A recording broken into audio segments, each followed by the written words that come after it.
dili pareho ron nga daghan na ka. Agad ka na mga kwan. Tulong sa ano ron,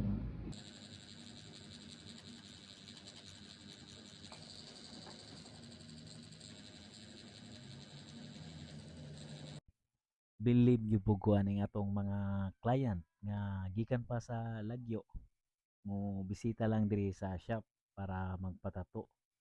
Saludo gyud kayo ko ninyo mga ma'am, mga sir sa inyong effort sa pag-ari sa shop no para magpatato, magpa-ink. Kani days ma'am is gikan pa ni siya og Ilongos Leyte. Medyo layo-layo pud ang gibiyahe ni ma'am, mga 45 minutes to 1 hour lang siguro ang biyahe diha. Depende sa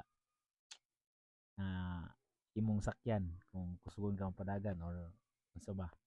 Kani si ma'am kay nag-commute rin siya padong ari sa baybay. Nya balik ra sad siya dayon pagka humana mo og tato session ni ma'am no. Nya kay nagabian naman ni si ma'am pag uli, nag-book lang gini siya kapyot murag grab na siya na kay lagi wala na may bus or van pauli sa ila kay medyo nagabian man mi kay nalangan si ma'am kay gikan pa man lagi siya og Hilongos nya 2 PM na sad siguro si ma'am ni gikan dito no. Mga niabot si ma'am diri hapit na siguro to mag 3. So mag-start mi mga 3 PM. So medyo nagabian yun mi ana guys nga tattoo session. Ang design nga gipatato ni ma'am diri kay floral ni siya. Sunflower ni siya nya napoy laing nga bulak sa taas.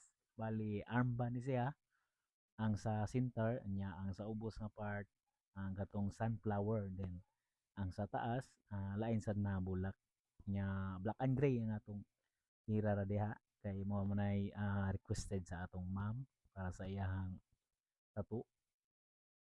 Then ang ubos sa sunflower ang mga dahon-dahon among gipaabot nga ri sa kumajingking ni ma'am among gipaabot dito kay mo sa iyang request.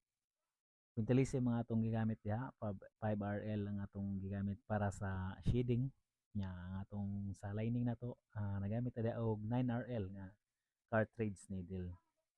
Og medyo kuti po ni siya nga design guys kay line works man ni siya more on line nya na po yung mga shading sa mga band nga tato mga armband lisod man po na siya kay ang iyang armband ani is pino siya bisan pa og gamay ra ang band ani niya na ay duha ka layer nga palibot nga medyo pino og detail no.